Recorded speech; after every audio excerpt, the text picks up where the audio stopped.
Hello and welcome to episode 6 of Underscored. I'm Stephen Kent, and this podcast is brought to you by Young Voices. We were off last week while I was traveling, so sorry to have missed you, but I am happy to be back, and boy, do we have a lot to discuss.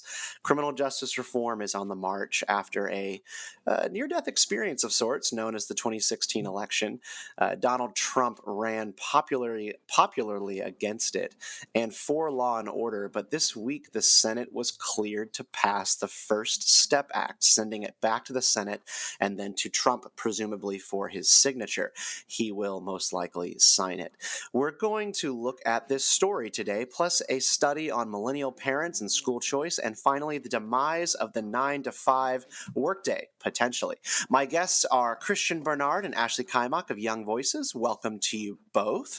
So the First Step Act. Ashley, what do you have to say about the merits of this criminal justice reform legislation and the problems that it aims to solve? Because senators like Tom Cotton paint a very bleak picture. If any prisoners were to ever get out early or be released, proponents of the bill say this is a necessary change. What say you? Well, I think it's a really great positive step in the right direction. I'm just excited that people are actually taking this seriously, and I'm hoping that if people aren't excited about it, that it can at least open the conversation to larger reforms that are going to be more beneficial. Well, I guess kind of going to why be excited. I mean, Tom Cotton says that we don't have enough people incarcerated, and then criminal justice reformers say that we have an over incarceration problem. Where do you think someone like Tom Cotton is getting the idea that we don't have enough people in prison and that they would try to gum up the works on any sorts of reforms? Well, I think that's concerning. I think unfortunately there's still a lot of this tough on crime old mentality that's still going around. That's just not there's no merit in that thinking, I think. Which is unfortunate, but what I'm hoping is that at least by having this out in the public, more people that are concerned about our criminal justice reform will start stepping up and pointing out that this is a problem for us viewing it that way. But yeah, I think it's just an example of that old school mentality of harsher punishing, harsher sentences that are just not working out anymore. And I think that this would show people the differences between people that actually want to make a difference in our criminal justice system and others that are just using the same talking points and not actually having their opinions backed up by research, unfortunately. Yeah, Christian, kind of to Ashley's point here about the old tough on crime mentality when it comes to CJR. Yeah. There's this sort of belief out there that the tough on crime approach of the 90s and early 2000s, which basically inflated the size of our prisons tenfold, is what is to thank for our lower crime rates that we have had for most of the 2000s and up until today. Actually, just kind of until recently when crime has ticked up a little bit. Is there anything to be said for the idea that having tougher policing, longer sentences, mandatory minimum sentences has made the country safer by extension? Well, actually, I think criminologists have been pretty perplexed by what actually accounts for these decreases in crime. There is certainly something to be said about good policing, but again, as Ashley said, I mean, there's really no strong evidence for this idea that longer sentences translates to deterrence. There's really no evidence that a lot of the correctional practices that were put in place in the 90s and have kind of been in place till now really have worked. So you can certainly point to that, but there's all sorts of other factors that economists or other scholars like to point to say this accounts for the decrease in crime rates. I mean, there's also been a growth in prosperity, right? That's another factor that a lot of people point to. Christian, what's your larger view of the criminal justice reform debate? Do you sort of see this hitting snags in the House, or is it likely to sail through as it did in the Senate? I think that the bill is going to pass. I think that there are a lot of Republicans right now who are, of course, they're kind of trying to shift their rhetoric on this issue. For so long, the Republican Party has been kind of, as Ashley mentioned, stuck in the past. But I think that I think that change is going to happen. Again, you have to remember though that this is just federal criminal justice reform. That's a very small proportion of the overall prison population. So. But perhaps this will lead to other states that have been kind of stubborn about over harsh sentencing, maybe they'll follow suit once we see how this reform pans out. Yeah, I mean, the states have really sort of led the way on this issue and given, I think, national lawmakers in Washington the courage to experiment on this issue. I mean, Ashley, you kind of work in the think tank world. I'm sure, Christian, you're familiar as well. I mean, this has been something kind of ongoing in states like Georgia, Texas, Florida, so that DC can kind of step up to the plate and try it on a bigger scale.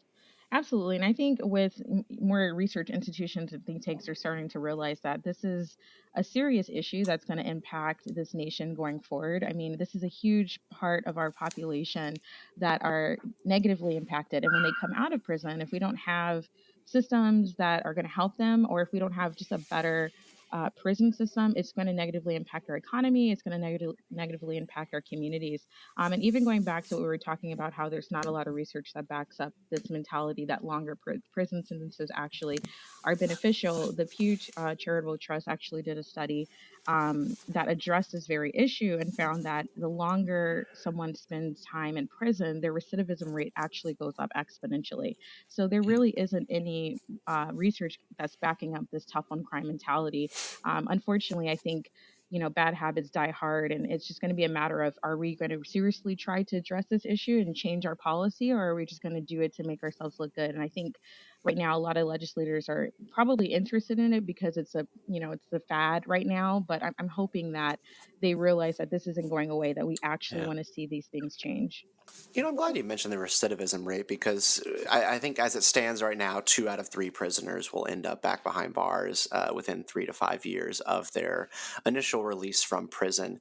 And critics of criminal justice reform cite the recidivism rate as a reason not to go forward with reform. They say you can't let these people out because of the recidivism rate.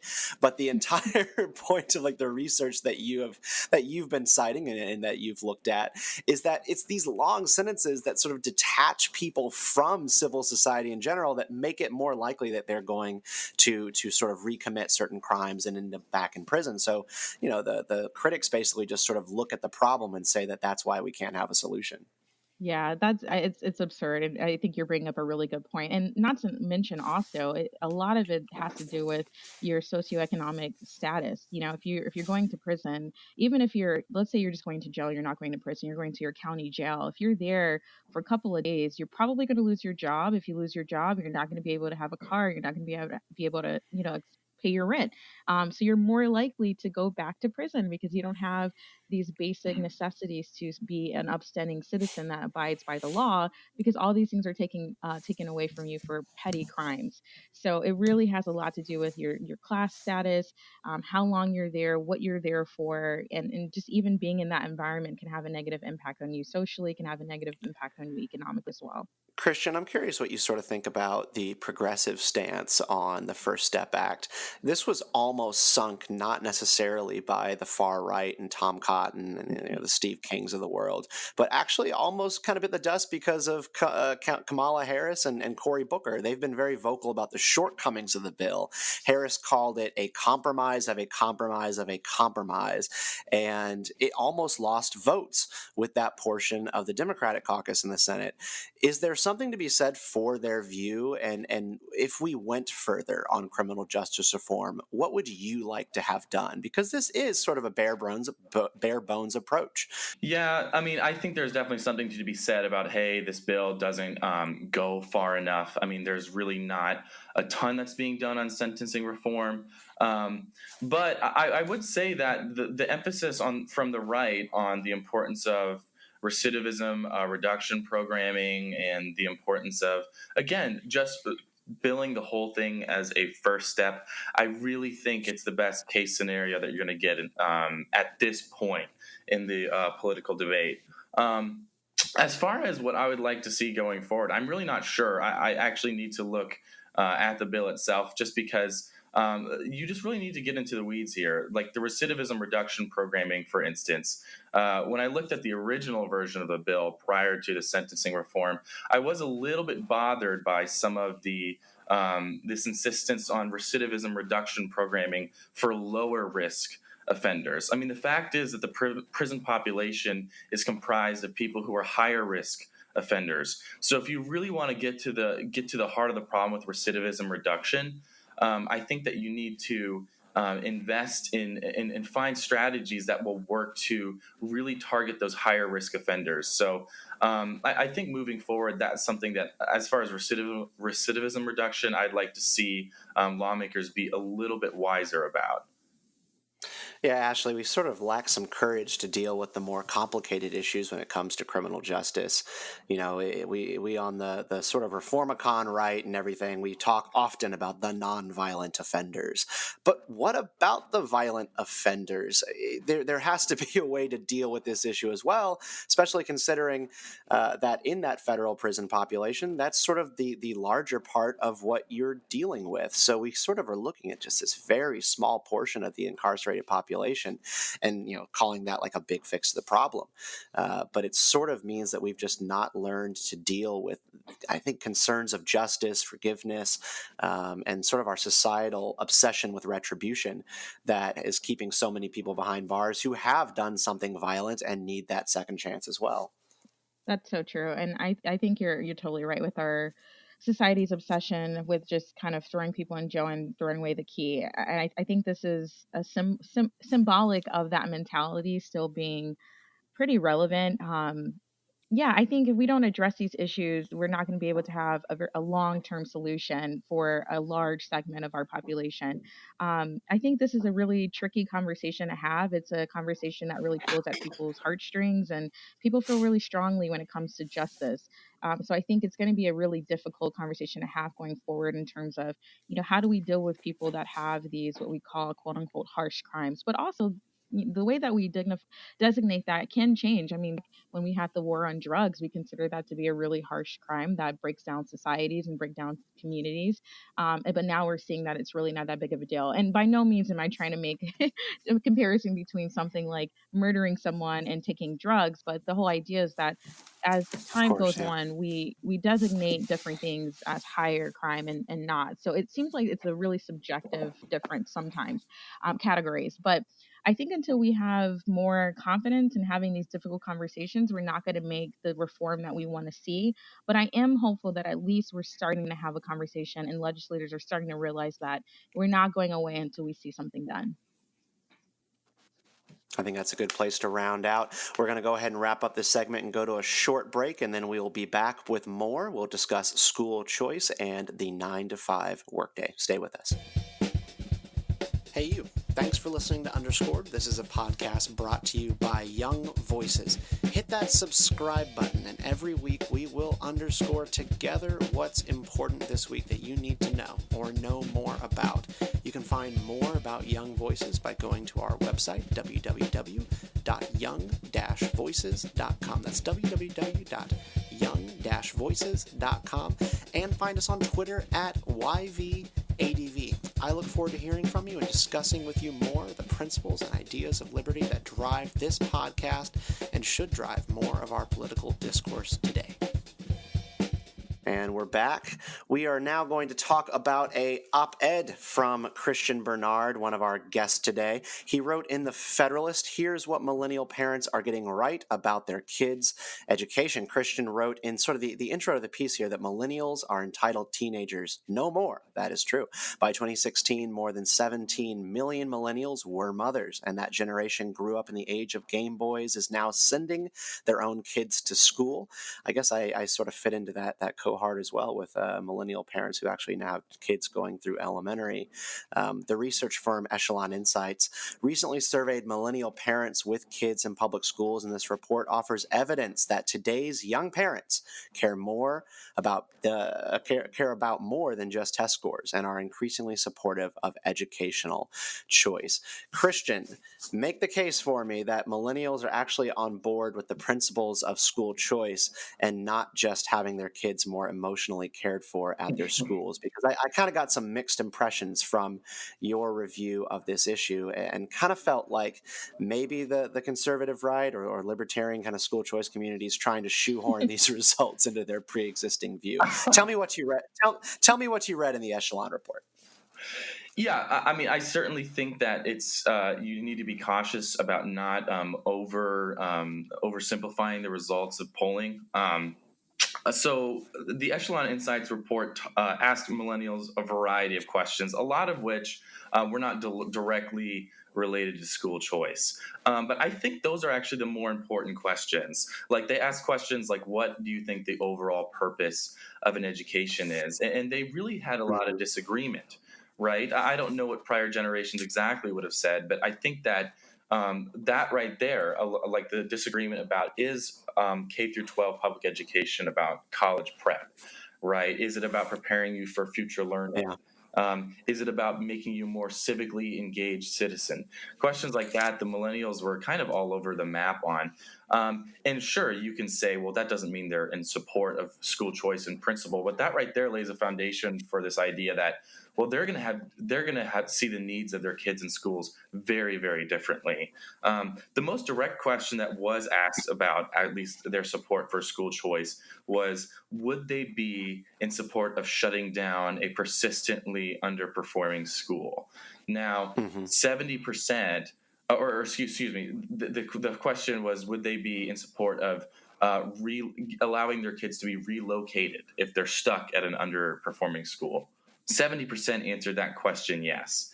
And then Yeah. another 60% said if a school was persistently underperforming and after they had been warned several times that they should be shut down.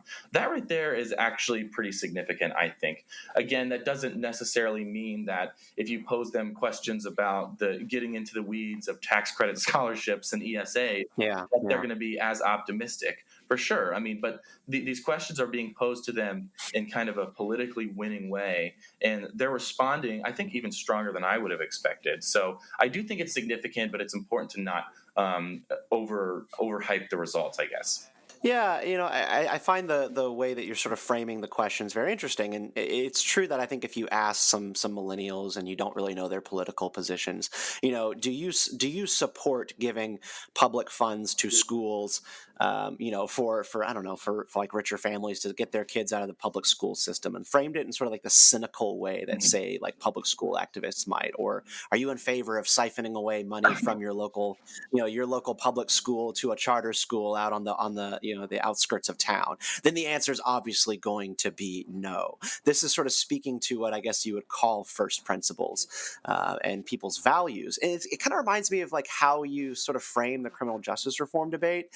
We're not asking people and conservatives in surveys, do you support having more criminals released out onto the streets? We ask them, do you support a second chance for people who make a mistake? And then you're getting like you're reframing it that way, asking them about their values, and then saying, well, great, now that I understand your values, this is the policy solution that applies to that area. Right. And that sort of seems to be going with what's going on with the echelon poll. I sort of found it interesting, the little bit that I was kind of knocking on earlier, where it says new research suggests that teachers who do a better job of cultivating emotional skills and work ethic in their students are more likely to see their students succeed in the medium and long term. And I don't know, that sort of to me spoke to like the millennial ethos, right? Like that they want their kids to be emotionally cared for at school more than they want them to learn certain sorts of writing forms, math, and work on their test scores. I mean, is there sort of a drawback to that line of thinking as well? No doubt. I mean, so one thing I want to be really careful about here is I'm not saying that, hey, test scores don't matter at all. I mean, there's a really cynical view I think that millennial parents have that, oh, these teachers are just trying to teach to the test. These standards are too rigid. Yeah. And my kids are kind of being trampled with test prep, and where they really need more extra credit and kind of like group projects and all sorts of out of the box classroom exercises. So I'm definitely not arguing in the piece that test scores don't matter at all. There's plenty of evidence to show that test scores have significant higher test scores early in life have significant impacts on future earnings and other outcomes like that. But there's also good evidence that teachers, right? There's these value added studies that teachers who do a good job in getting their students to be more engaged, to attend class more, to turn in more assignments, stuff like that, those teachers end up having also significant long-term impacts on a kid's graduation rate, right? Again, their future engagement in high school. So again, my point is that I think millennials are just thinking about this more holistically. One another result in the echelon report that's important to note is that millennials still seem to really value test scores above these other two categories, such as like extracurricular activities. And I don't know. Yeah. There was one other. It's kind of slipping my mind right now. So it's possible that the obsession with the school football team might be a thing of the past. It's true. I mean, I think that again, I didn't have a comparable poll to compare millennials with past generations, but it Yeah. seems to me that millennials might actually value testing a little more than past generations did. But again, my whole point in the piece is that the standardized testing is just one of several priorities that are really vying for a top spot. It's not that standardized testing is clearly the Yeah. most important thing to them. So again, I think that supports this idea that they're looking more holistically at a child's education. Ashley Keimach, I don't want to put you on the spot, but I do want to get you in here. What do you sort of make of what Christian is laying out here? Do you think that millennials are a natural fit for the school choice movement? Maybe they just don't know it. Oh yeah, 100%. So I have a unique experience in that I am a product of school choice. So I grew up in Los Angeles, where inner city Los Angeles actually, where the schools are considered dropout factories. And so if I didn't have the opportunity to go to school choice to benefit from school choice, I probably would not be on this podcast right now. My life would have looked very differently actually. But I think that school choice is a great opportunities for parents to really have more control over what fits the uniqueness of their child. And I think the reason why millennials might benefit from that is because we are from a generation where bullying is running rampant, especially with technology. You have cyberbullying, and I think a lot of millennials are concerned about things like that. I think they're also concerned with, having kids have their individuality and their children experience their own individuality. And I think the benefit with school choice is that you can choose what fits your child's needs better. And it just all comes back down to choice. And that's why I think we're seeing a positive trend with millennials wanting to experience the benefits that come from school choice. And if they aren't, I think they can benefit from it greatly, of just having their child protected from, bullying. If they're interested in, let's say, acting and they're going to a school that doesn't value that, then they can have the option of going to a school that targets that Mhm. more closely and aligns their values more. And especially with, the way that we view work and the way that we view our social lives is we want to be engaged with companies and workplaces that are in alignment with our own values. So it makes sense that we would trickle that down with our school as well. Well, I want to pivot topics here a little bit, talking about flexibility and sort of destruction of the way things are done in the past, and a, possibly very new and bold future by looking at a recent study that sort of looks at the 9 to 5 workday and the movement away from it. The bottom line here is that the days of showing up at the office for work 5 mornings a week, they might be coming to an end, and companies across the country and the world are really rushing to adapt while remaining productive in everything that they do. A recent survey found that nearly half of workers surveyed thought that they could easily finish their tasks in 5 hours a day if they did not have interruptions, but many are exceeding the 40 hours a week Yes. anyway, and the United States is leading the way. We are workaholics in this country. Like I've been just reading about work habits in Europe, which we often kind of like thumb our nose at. We sort of look down on the way that like Europeans vacation and the way Europeans work and everything. But then I also kind of look at our way of life and necessarily don't see something virtuous about working ourselves to death and working over 40 hours a week happily. Ashley, I thought of you when I saw this news because I think you're really interested in the future of work and changing workplaces. What do you think of this survey that was reported in Axios and what the future might look like and maybe what millennials are bringing to the table for the workplace? Well, I just want to say I am so excited that our Axios has written about this because I am so passionate about this. This is a crusade I am willing to spend the rest of my life focusing on. I think it's quite sad how work obsessed we are. And I think you bring up a really good point of just the juxtaposition between Europe and what we're doing. And if we really want to take ourselves seriously and if we really want to have strong workforce, we need to reevaluate the way that we do work. I think the great thing about millennials is that we are passionate about work life balance and we're serious about it. We're no longer interested in slaving away at the same company for 30 plus years, just spending all of our time there and then having our families as an afterthought. I think a lot of millennials are serious about how can I be at a workplace that values me as a person and understands that I have other priorities. We're especially seeing this with a lot of millennials having side hustles and wanting more flexible work schedules. So I'm Mhm. hoping that this actually changes the way that companies dole out their work week.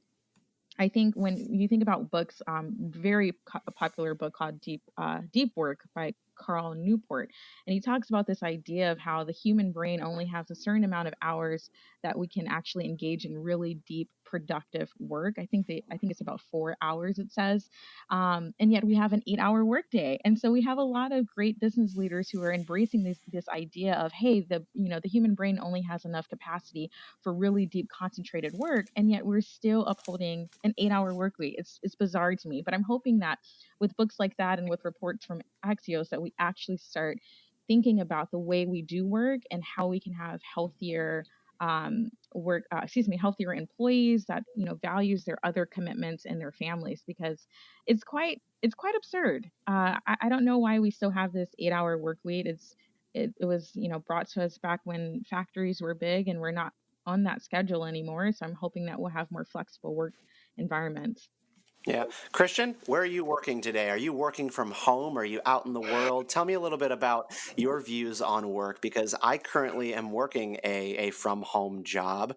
It's not necessarily like a 9 to 5. It's kind of like make your hours, figure out when you need to get the work done and get it done, and then, get back to work when there's something to do. I'm very sympathetic to what Ashley's kind of laid out here, that we have so much wasted time in the Mhm. day at a normal 9 to 5, of which I have worked many, and we all know that there's plenty of time of just twiddling your thumbs and waiting for the next thing to come along. Right. Yeah, I'm working from home today. I'm sitting in my bedroom. I'm wearing gym shorts and a t-shirt. That's not really atypical for me. I work with Reason Foundation. I'll go into the office maybe once a week. But generally, I stay at home. It's very task oriented, right? Like some days I'll work a lot of hours. Some days it's just a matter of keeping my email open and making sure I'm staying on top of editing tasks or moving tasks along, stuff like that. Um, yeah, my view is very similar to Ashley's. I mean, I think there's evidence that people can get the amount of work that they do in a normal 9 to 5 day in about 2 to 3 hours. They can get all that work done if they had no distractions and if they weren't maybe weighed down by the bureaucracy. Again, that depends on the work environment. But yeah, my view of work is that if you are much more task oriented, at least for me, being task oriented is much more helpful. I can set my mind to something, and either when I finish it, I'm done for the day, or I reach a stopping point, and I'll pick it back up at some point tomorrow. Um, that flexibility is obviously really important. I think, like what Ashley said about work-life balance, millennials in today's workforce, we really value that. Um, but I mean, again, like people are changing jobs all the time. I think the first 10 years out of college, millennials are have 4 different jobs on average. So growing in our career path is not really the same direct line that it may have been in the past. So I think what we're looking for is kind of a more I guess more like holistic growth as things change. So I'm really supportive of obviously everybody moving away from the 9 to 5 workday. Especially for me, it's much more tailored to my work habits, what makes me more effective. One thing I'll say is that just because you're a workaholic doesn't mean you're actually super productive. I find that Yeah. when you work from home, when you work from home, if you don't have a productive day, you know it, right? In the past, if you go into the office and you kind of twiddle your thumbs for hours, you answer a couple of emails, you're sitting at a conference, you get home, you're tired, right? And you might kind of tell yourself, wow, what a long day. But really, did you accomplish much? Right? When you work from home or work from an environment where it's really just you or a couple others isolated in, again, very highly specified tasks, you have a much more kind of direct vision of how productive you were that day. Absolutely. And can I also just throw out there that this is a great way to get more top talent women involved, especially if if you're a woman and you want to have a family. Oftentimes you have to choose between how much you want to work and how much you want to be there for your children. But if you have more flex time schedules or you allow more remote work, it will really free up that time, which can allow working mothers to keep up pace with working men. So I think it's a great way to keep top talented women involved. Yeah, I'm glad Christian mentioned work-life balance. I think one thing I had heard at a conference, might have been the same conference that I was at with you, Ashley, out in Utah, was work-life alignment and how people are not necessarily looking for jobs that will kind of get them balanced, but like jobs that are going to work into the framework of their lives as they are, like that they shouldn't have to change. Like I have these kind of appointments on a day-to-day basis. My kids go to this school. I want a job that fits into my life, not one that just sort of Mhm. creates a balance. And I actually think that's a pretty fair way to look at it. People's lives, their families, they should, in theory, come first. That I think that is in keeping with our values in this country, but we've always had trouble Mhm. living them in practice. Just want to give a final word to anybody who wants to sound off on this issue before we wrap up. It's a very important issue. And I think also when we talk about change for things that we've been doing for a long time in this country, people automatically assume that you're talking about some overarching idea of like completely gutting the way we do work. And that's not necessarily what we're arguing for here. We're just saying make it a little bit more flexible, offer different things for different people, and recognize that we're all not the same. We all don't have the same priorities. We all don't have the same type of lifestyles. And I think if a company starts offering that variety, you'll have higher morale, higher productivity, and just a better working environment. All right, Ashley, Keimach, Christian Barnard, thank you so much for joining the podcast today. You can follow them on Twitter by going into our show notes. I'll have their handles there for you to check out. And thank you so much for listening to Underscored with myself, Stephen Kent. Subscribe to this new podcast, leave us a rating, and share with your folks, your followers on social media so that more people are hearing these conversations. We're going to be back next week with more. Until then, I hope you will stay free.